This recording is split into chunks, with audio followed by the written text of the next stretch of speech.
Welcome everyone to today's webinar. It's InOrbit's show. This is the Interoperability and the Future of Robotics webinar. I am Jeff Chapman. I'm the Content Marketing Manager here at InOrbit. Sorry about that. And I really want to thank everyone for taking the time to join us here today. It's great to have everyone here. I know, especially on the West Coast, it is a little early still, but I'm going to be brief here because we only have a limited time for today's webinar. So I'm just going to get through a little quick housekeeping before we get started. Again, thanks for joining. If you are unfamiliar with InOrbit, we are a secure, cloud-based, hardware-agnostic platform for robot fleet and fleet management and data analytics. So central to what we do is a dedication to effective robots or robot operations at scale. And when you're talking about robots, you're talking about effective operations with growing robot fleets. Certainly, we believe core to that is effective orchestration. And part of orchestration, of course, as you grow, is interoperability. You know, it's becoming a buzzword. It's becoming talked about quite a lot in the industry, and we've certainly been hearing it a lot on our end. And we are really glad to take an opportunity today to talk a bit more about interoperability, the future of robotics, of course, framed around some of the work that InOrbit has been doing. So some very quick housekeeping notes before we bring our hosts on board here. Today's webinar will be 30 minutes long. We will be recording it. So if any of your friends or colleagues who you think might get some value out of today's webinar are interested, we'll send out a VOD of today's show, and you can absolutely send it to them for later. And we only have 30 minutes, but we are going to try and take some time at the very end of today's webinar to answer your questions. So if you have anything that strikes you as our hosts are talking, please type it into the chat, and I will do my best to capture that and circle back to it at the end of the show.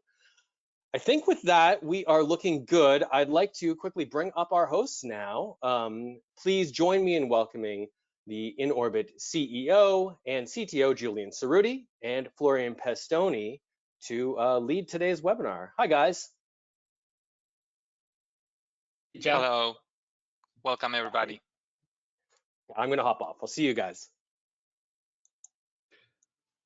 Awesome. So I'm really excited to be here today with Julian talking about this mouthful of a word called interoperability, and how we can make sense out of it and make it a little bit easier for people to handle. So we'll start with like a quick presentation just to get situated. As Jeff mentioned, at InOrbit, we do something we call robots at scale. Our main goal is to get basically maximize the potential of every robot. So as robots get deployed, you go from just a few to many, things get more complicated, especially as you try to bring different types of robots into the same environment. So we'll cover that topic today. But first, why do we even need robots? So I think a lot of you have been hearing about the challenges with supply chains around the world. I don't think anyone here has not heard about labor shortages and challenges, especially in areas like logistics, supply chain, warehouses. So it's all very interconnected, of course. But what's interesting is, in the meantime, the consumer expectations keep getting higher and higher. Consumers don't care about supply chain challenges that you may be having in your business. And in fact, if you look at e-commerce, for example, 20 years ago, when e-commerce really got started at scale, a 1-week delivery time was acceptable. So that's about 10,000 minutes. And now we have, these fast delivery companies that promise 10 minutes. So that's a good sense for how things are accelerating. Now, how do you respond to that? We believe that robots are able to help. So robots come in very different shapes and forms and for different tasks. And there's this new type of robot, for those of you who are not in the robotic space, that we call smart robots. So these are robots with sensors, with using AI, computer vision to navigate in unstructured environments. So it's not the traditional old school robots in a manufacturing line. These robots are working amongst people. And more importantly, they're taking on all these different tasks that previous generations weren't capable of doing. So how do you handle all of this complexity? So this notion of RovOps borrows pretty heavily from the idea of DevOps. In this case, it's robotics and operations working together. Sometimes this is happening at the same company, especially in robotics as a service. But in other cases, it might be that operations are being handled by the end user. The robotics part is with the robot vendor, and you need data flowing back and forth. You need processes, you need tools to be able to make all of that work together. This is not one of those cases where you finish your product, you toss it over the wall, and then it's somebody else's problem. Now, not every company, every end user is at the same point, right? So a lot are just getting started in robotics. They're thinking, my warehouse, my hospital, my airport could be run more efficiently. I've been hearing about robots. And then we start working with a single vendor to, test out a robot. So this is kind of like the pilot phase. They're still trying to figure out, is this working? And what is the ROI? Assuming that you pass that phase, which sometimes takes a while, now you say, okay, if one robot helps, then many robots will help more. And if many robots in one site help, maybe I have other facilities where I need to be expanding to. But this is still, largely, single robot, single task. Things get a lot more interesting once you get to this, multi-robot, multi-vendor, multi-task. You're trying to do a lot of things with robots because you found that, it brings productivity improvements and so on. But as you add this complexity, this also can create its own problems. So I like to talk about the 3 C's of, robot orchestration.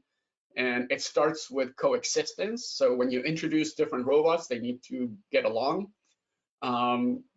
Then, slightly more advanced is coordination, right? So making sure that the robots are not just aware of each other, but are working efficiently. And ultimately, you get to collaboration where you might have different robots working together to complete a more complex task or mission. So think about, interoperability and the word we like to use, orchestration, and I'll spend some time making the distinction there as the difference between these two. So now, how does this manifest in the real world? A lot of times, so let's take a particular example. You may have a retailer or a third-party logistics company. There's a lot of robots and robotics companies offering into that. But what happens is these robots are not operating in a vacuum, right? These enterprises have a lot of enterprise systems for different purposes. And then you end up making connections and it gets really messy. So I call this, the spaghetti of, era of connectivity. So there has to be a better way. And with InOrbit, what we do is we work both with the robot developers to help make the robots more efficient, and with the end users to help make their operations more efficient. And we do that through this distributed architecture. Jolene is going to go into a lot more details, but just to get you a bit of a sense, so we can run software on the robot or at the edge, so connecting, for example, to a fleet management system. Then we aggregate data in the cloud. We make it easy to translate data into insights. And then you can talk to it through an API. For example, you might use this to integrate with a warehouse management system. And we have a dashboard. And if we have time at the end, I'll show you a little bit so you know what we're talking about. But let's get again to this topic of interoperability and what InOrbit is doing. So we've introduced something we call InOrbit Connect. And the purpose of InOrbit Connect is, as the name implies, to help connect every different type of robot into our platform. And we do that through these different emerging interoperability standards. So there's VDA, which is taking a lot of traction in Europe, Mass Robotics here in the US. There's new standards or new specifications and solutions like open-rmf, which is being used in Singapore, for example. But then there's a lot of proprietary systems. So for example, we are part of MiRGo, which is a platform for mobile industrial robots. We have our own SDKs to connect in different ways. So maybe that gives you a bit of an idea of where we fit, and Julian is going to go into a lot more detail now. Let me pass it on to him. Thanks, Florian. What I'm going to do is I'm going to talk in more depth about how the connection to different robots happen. This is, of course, not everything about interoperability, but it's the first step to make it possible to achieve the automation goals that Florian mentioned. The first part is to be able to have robots talking to each other. Over the years, helping robotics companies do better and interconnect, we've learned a lot on different approaches and mechanisms and good practices in connecting robots to other systems. First, one of the first areas we started to borrowing from best practices on the cloud, IoT, and other established worlds is based on creating robot agent technology that abstracts the best in the art practices for dealing with these common problems on how to reliably interconnect a complex system to an intermittent and not always available data channel, being very careful of resources. We had a very good, this is something we continue doing. We have very good adoption, particularly with robot manufacturers that require a broad set of capabilities to be able to not only get general observability of the robots, but also to be able to intervene and get in more details on diagnosis. We've also leveraged different IPC mechanisms, including robot standards and non-robot standards. And one of the things that we've learned through this process is it helps a lot providing open code and open source components that can be used to translate between robot-specific details and the generalities of the needs of any general platform. But that's not all that is necessary. In many cases, more mature robot vendors already provide a fleet-based API by the robot vendor, and integration is better handled through those. For that, we've worked with what we called an Edge SDK, which is really a FMS integration type of API that allows working with any vendor, any robot manufacturer's API to get observability and intervention.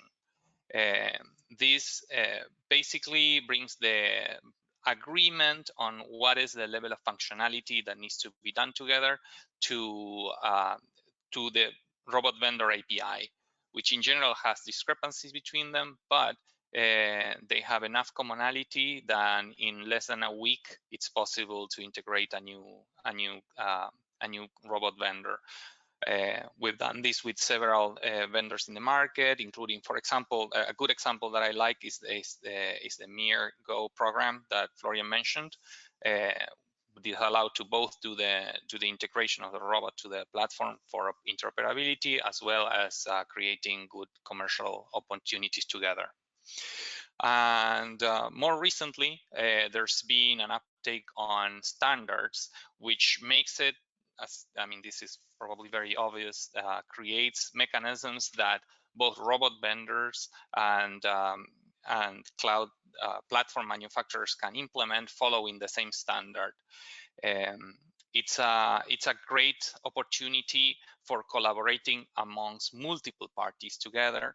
We've had actually great opportunities doing this and creating, working with both, for example, companies like Locus, Vecna, Robotics, and had contributions from many participants of the ecosystem, such as NVIDIA or Ecumen as well. Normally, in my experience, standards-based are more robust and less frictionless in terms of implementation, but normally go a little bit behind in time with respect to functionality compared to other proprietary approaches. One thing that I like to mention from this is that we were it's what we found to be most important is to do all this integration provided in an as open as possible manner, providing code and good practices such as, for example, configuration-based translation of code that was initially developed on our robot-based integration, but was later reused for many of the standards and contributed to the community. But before going long, this is just how to integrate the robots. The question is what to integrate it for. And this is what we're going to see next. The idea, once robots of different vendors are accessible, then we can understand how they are doing, understand immediately when there is an error, be able to operate and react to different conditions, optimize our fleet, and as well as getting a unified interface to all of this. In our platform, for example, we provide different sets of integration APIs to be able to have a consistent system level configuration, the ability to use common user interfaces, as well as a common REST API that can be used against any of the robots that are integrated into the platform through InOrbit Connect. With that, I'll pass it on to Florian and see if he can show a little bit of all this in action once we have robot already connected.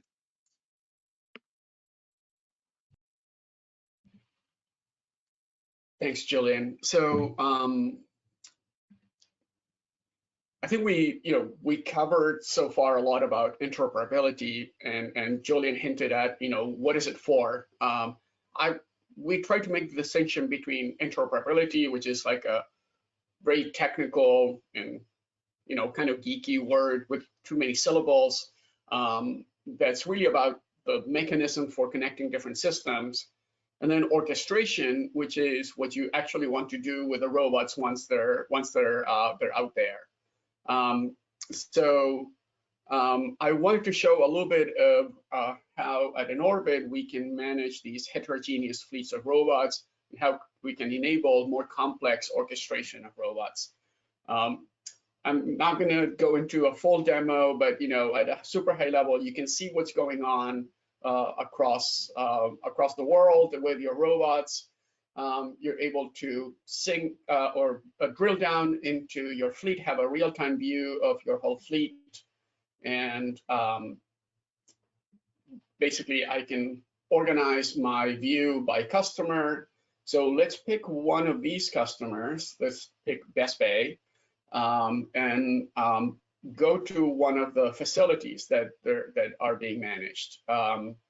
So here what you're seeing is a warehouse, maybe it's an intralogistics type situation where you can see multiple robots operating. These, think of these as AGVs that are doing material handling within the area. We're enforcing these kind of like one-way zones in software. But here you see that there's a forklift that is just entering that area. What you don't want is to have these two things kind of interfering with each other.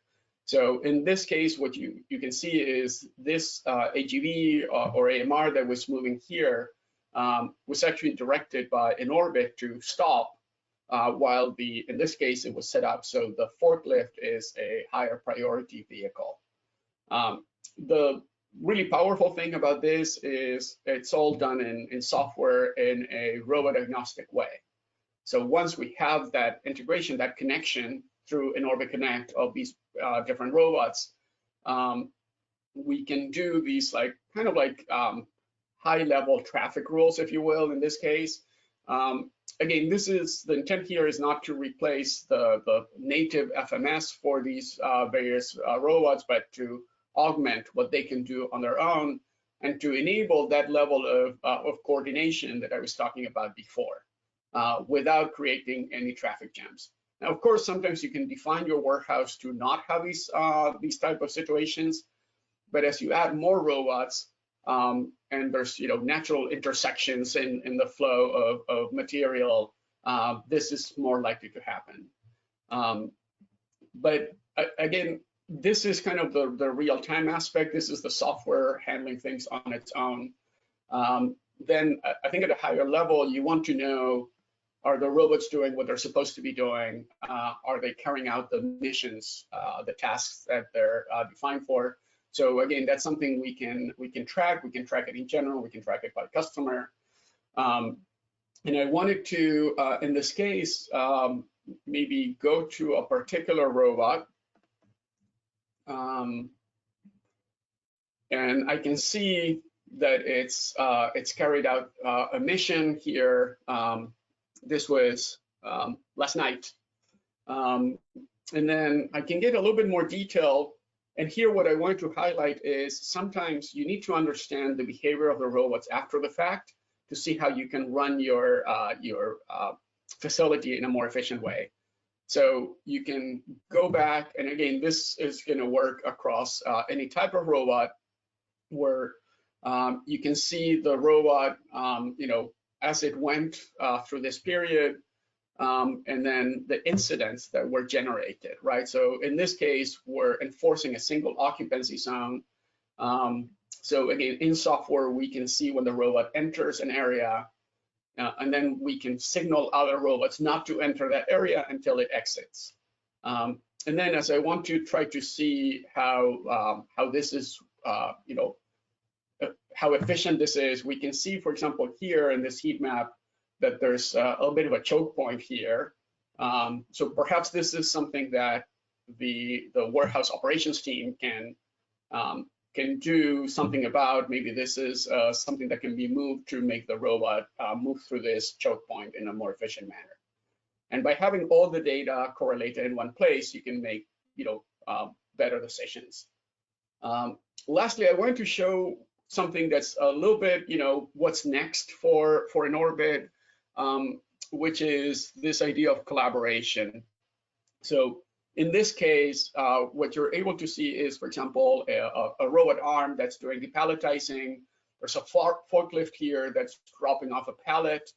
And then now the depalletizer, instead of moving boxes onto like a conveyor belt, in this case, it might be doing it onto this line of waiting AMRs that can then go to different places within the facility. So the ability to do all of this in software and be able to change it with a click or a line of code is what makes this super valuable. I think we are good with time. I'm going to stop the screen sharing and send it back to Jeff in case we have any questions from the audience. Sure, thanks, Florian. Yeah, and if anyone else has any questions, feel free to type them into the chat now, or of course, if you want to take it offline, you can always reach out to us directly at team@inorbit.ai. I do have one or two notes for you guys and thoughts. I love, Julian, what you were saying about the open best practices, especially. I think that that's really significant. The work InOrbit recently did in collaboration with Otto in particular. I think that really is emblematic of sort of what we're trying to do. I don't know if you wanted to speak a bit to that, to what we released recently. I don't know if the people in attendance are probably more or less aware. Even our friends from Auto might be online here. Thank you, Jeff. Yes, I can mention that was a great collaboration, actually, working together with Auto and Ecumen. We put together an open source ROS package that allows converting any ROS 2 compliant robot to support the BDA 5050 standard by simply implementing a couple of function points specific to the particular robot. And it was good for many reasons. Like most interestingly, as soon as we released it, we got immediately contributions and usage by NVIDIA, which was actually working on a cloud component for mission dispatching. But I think more generally, what I found most interesting in this last year is that these standards are bringing companies together. Like sometimes we've always had good conversations and we have good relationships in the industry, particularly with robot manufacturers. That's the area more or less where I come from. But currently this has accelerated and has created a very common interest between companies, which besides being nice as an engineer to be participating in this, I think it's a good sign of pushing the industry forward. I can give a concrete example of that.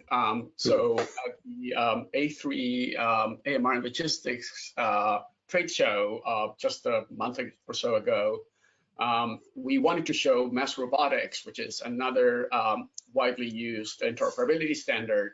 And we reached out through Mass Robotics. We connected with the Locus team that had worked on this before. We had never really made our systems connect previously. It took maybe a couple of hours to make it happen. Jason Walker, who's at Locus, basically said it was really that easy. We pointed a robot at a URL provided by InOrbit, and all of a sudden they were working together. And then we were able to take different robots using different technology. So we took Mir, which is not implementing the standard, and the Locus robot, and put it together on the same map, enabling this coexistence that I was talking about. So definitely these standards are reducing the friction. Of course, we still have multiple standards, and that's probably not going to go away anytime soon. Well, Florian, do you have a forecast for sort of where you see industry standards developing? I don't want to put you too much on the spot here, but if you have any thoughts you'd like to share. Let me reach for my crystal ball. So actually, I think what we'll see is more what we're seeing today, which is more engagement from companies as end users are demanding the capability to orchestrate different types of robots. It's going to put more emphasis on these standards. I think we're going to have different standards for different purposes. They each have their own perspective. And I think looking at other industries, there's always this period of like different approaches that nobody knows exactly which one is going to succeed or which one is going to dominate. And a lot of times you end up with different situations where you don't have a single standard, but you have a manageable number, and then it just works. So an analogy that I would give is, so I did a lot of travel this year. Finally, we were able to travel internationally again. I have, so in different countries, you have different power, you have different power outlets. All of these are defined by standards. But my laptop is, my charger is capable of connecting to all of these. I have like a small adapter for each country. And for me, it just works. So I think my prediction is we're going to move from this like very geeky interoperability discussion to, this expectation that it just works. That's great. Okay, well, thank you very much, everyone. I think we are hitting our wall, but I would, there we go. But I would just invite anyone who has any further questions, please reach out to us, team@inorbit.ai, or of course, if you're interested in exploring any of our orchestration or interoperability solutions further, visit us online or hit us up. Once again, we will send out the VOD of today's webinar for everyone to enjoy later. Thank you very much to, of course, our hosts, Julian and Florian, and thanks to everyone for attending. We really appreciate it. And we'll see you next time. So long, everyone.